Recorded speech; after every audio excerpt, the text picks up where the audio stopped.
नमस्कार मित्रांनो, मी संकेत सावंत आणि एका नवीन व्लॉगमध्ये तुमच्या सर्वांचं स्वागत आहे. आज आपण कुठे आलो आहोत तुम्हाला माहिती आहे का? तर थांबा, तुम्हाला दाखवतो. आज आपण आलो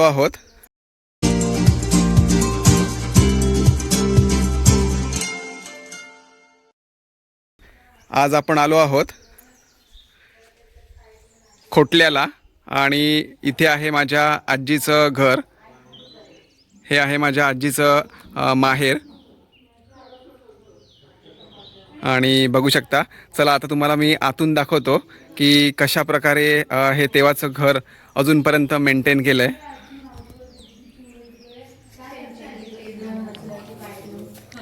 हे बघा, आतमध्ये बघू शकता. इथे इतका थंडावा वाटतोय ना, कारण हे संपूर्ण घर मातीपासून बनवण्यात आलं आहे आणि हे सगळं जुन्या काळातलं स्ट्रक्चर आहे. हे बघा, हे आहेत आपले वासे. ह्या पिलर्सवरती मेन घराचं स्ट्रक्चर उभं असतं.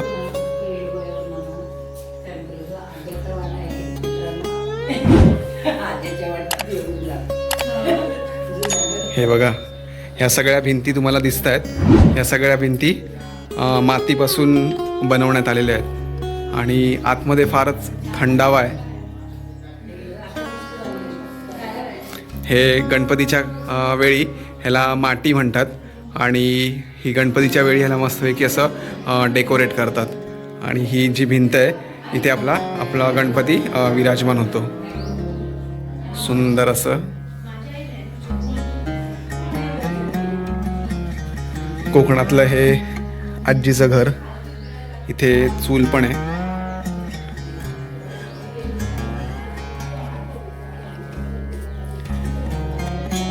आता असं आपल्याला कुठे बघायला मिळणार नाही, पण इथे ह्या लोकांनी अजूनपर्यंत हे मेंटेन करून ठेवलं आहे. बघू शकता तुम्ही वरती कौलं.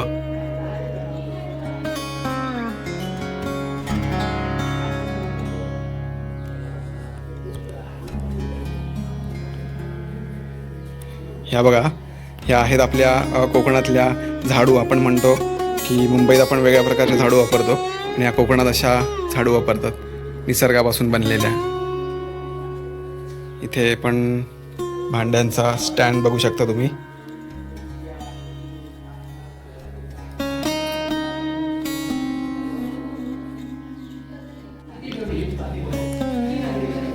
हे बघा मित्रांनो, ही आहे वाईन. आणि आजोबा आता आपल्याला माहिती सांगतील की काय काय असतं ते. आजोबा, काय काय असतं हे? तांदूळ बनवायचे. Okay okay. तर बघू शकता, असा छोटासा खड्डा आहे आणि हा दगड आहे. दगड ठेवतो, पाय जाईल ना कुणाचा. हा हा हा. मुसळ आहे. आणि ही बघा, ही बघू शकता, ही मुसळ आहे. वाईन. आणि ते छोटीशी अशी मोहरी आहे. मित्रांनो, हे आहे आपलं किचन, म्हणजेच स्वयंपाक खोली. आणि बघू शकता तुम्ही कशा प्रकारे हे शेणाने सारवलं आहे. असं आता आपल्याला जास्ती कोकणात कुठे बघायला पण नाही मिळणार, कारण मोस्टली सगळीकडे सगळी म्हणजे स्लॅबची वगैरे घरं झाली आहेत. पण इथे अजूनपर्यंत हे सुंदर घर या लोकांनी मेंटेन केलं आहे. चूल बघू शकता अशा प्रकारे. आणि इथे वरती पण बघू शकता सामान स्टोअर करायला त्यांनी जागा केली आहे. सुंदरशी अशी खिडकी.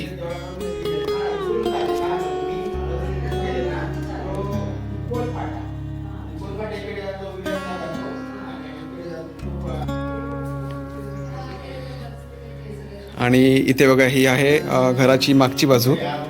इथे बघू शकता, ह्याला न्हाणी घर म्हणतात.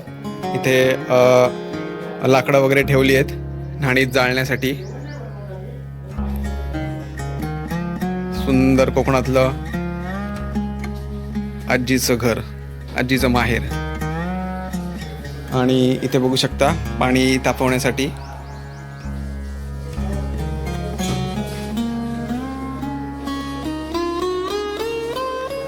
आणि ही आहे घराची मागची बाजू. आजूबाजूचा शांत परिसर.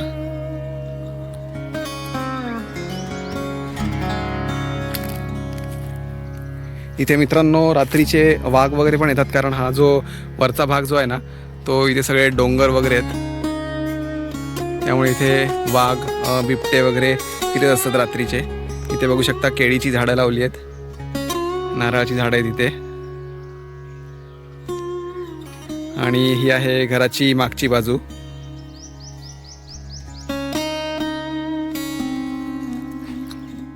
सध्या फेब्रुवारीचा महिना असल्यामुळे कडक ऊन पडलंय. जर तुम्ही इथे गणपतीत किंवा पावसाळ्यात जर आलात ना तर हे सगळं हिरवगार परिसर असतो हा.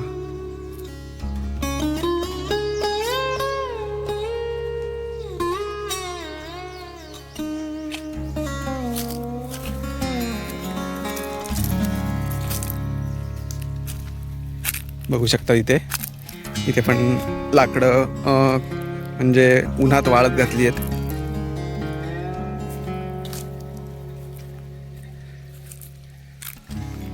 ते बघा तिकडे पावसामध्ये जे लाकडं असतात ना ती जळावण त्याला म्हणतात आपण, म्हणजे जाळण्यासाठी आपण लाकडं वापरतो, तर ती इथे स्टोअर करून ठेवतात लाकडं.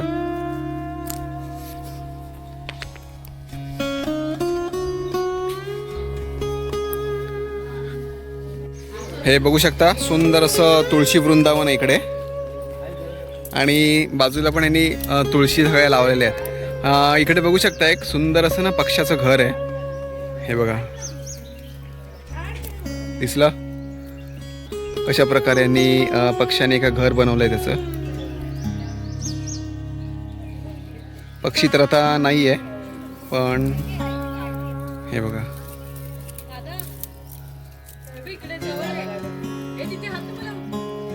इकडनं ह्याला आतमध्ये जायला जागा केली आहे पक्ष्यांनी.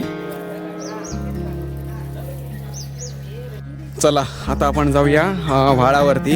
आता उन्हाचं काळ आहे त्यामुळे व्हाळ तर सुकलेला असेल, पण बघूया आता.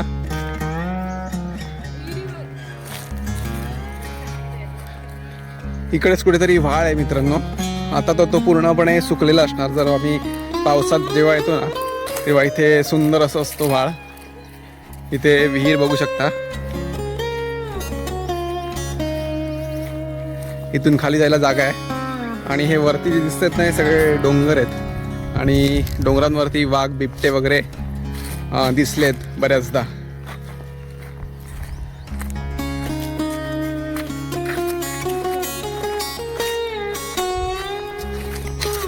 बघू शकता व्हाळ आता पूर्णपणे सुकला आहे. तो जेव्हा पावसात आम्ही येतो ना तेव्हा इथे पूर्णपणे वरपर्यंत पाणी असतं.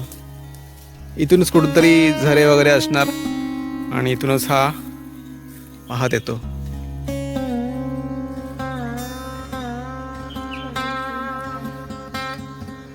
आणि हे कसलं अननसाचं झाड आहे वाटतं हे.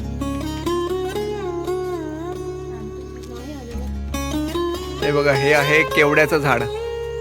केवड्याची जी फुलं येतात ना त्यांना खूप सुंदर असा सुगंध येतो, त्याचं झाड आहे हे.